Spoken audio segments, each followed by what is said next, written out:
Hello and welcome to my weekly video blog, and today on A Vogel Talks Menopause I'm going to be talking about 3 lesser known emotional symptoms of the menopause. If you like my tips and advice, then please subscribe and remember to hit the bell icon so you can be notified of all my new videos. We do know that many women experience emotional symptoms during the menopause, such as mood swings, anxiety, worry, stress. But there are lesser known ones that many women may not realize are being caused by the menopause, and it can cause a great deal of distress. I have many women contacting me saying, why is this happening?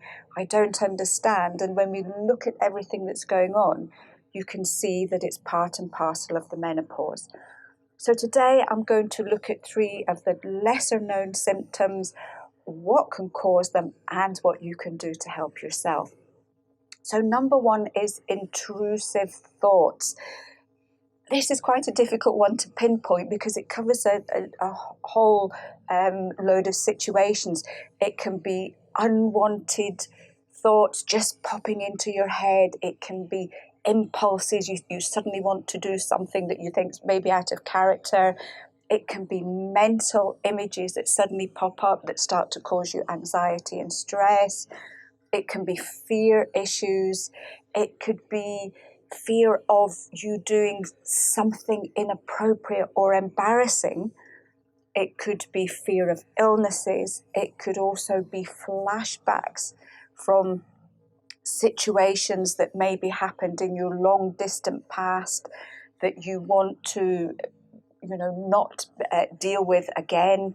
It can also be obsessive behavior, something like obsessive compulsive behavior. Number 2, it can be heightened fears, and this is one that so many women tell me they experience. They get intense fear of what's going to happen to their loved ones. They start to worry every time you think about any situation. It's the worst case scenario that pops into your head. You find that you can't see anything positive happening.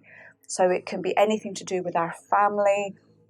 It can be to do with our friends. It can be to do with the world. It can be what's happening in the world today. And I know a lot more women are certainly stressed at this moment in time.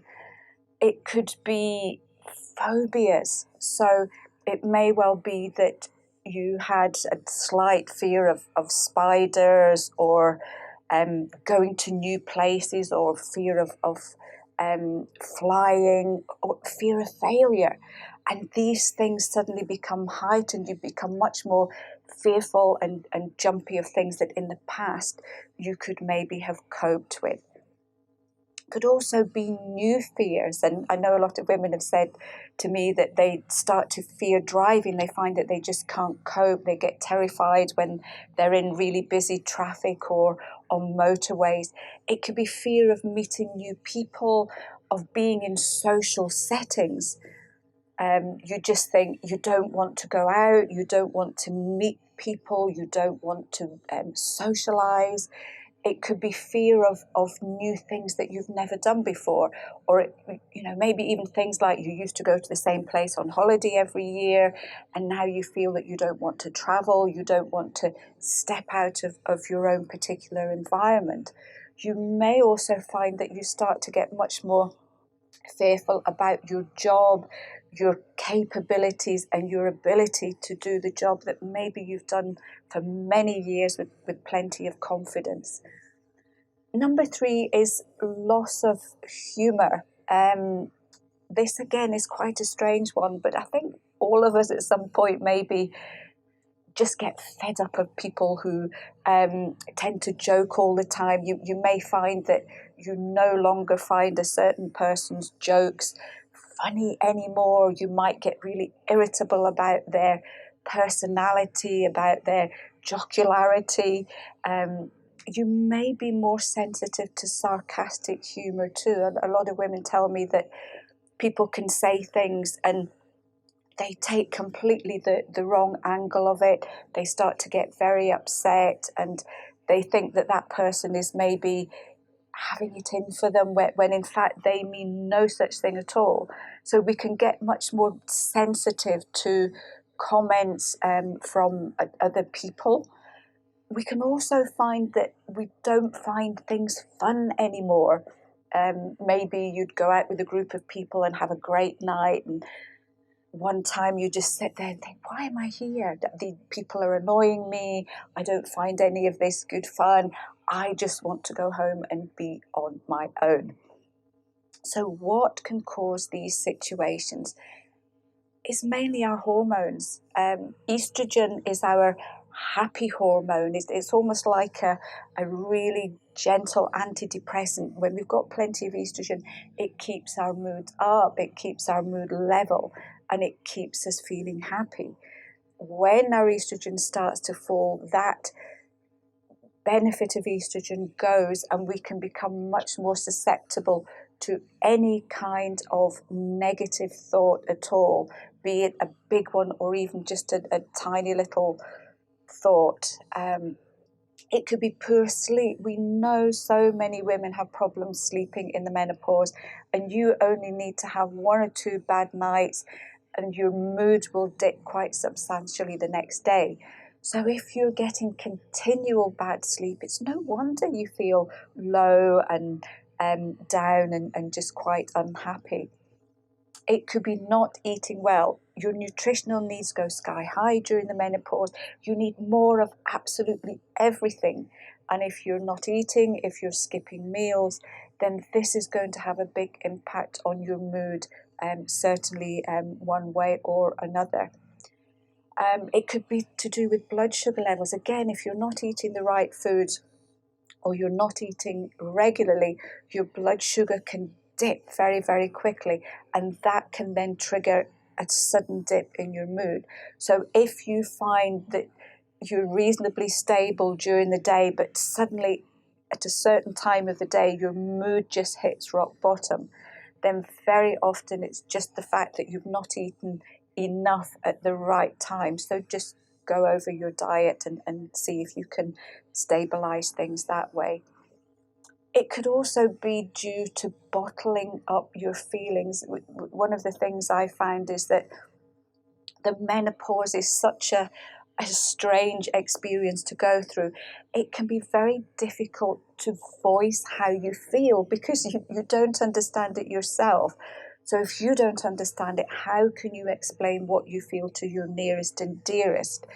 And if you keep bottling these feelings up, especially if other people are not supporting you enough, then again, that can then compound all the negative thoughts that you may be feeling.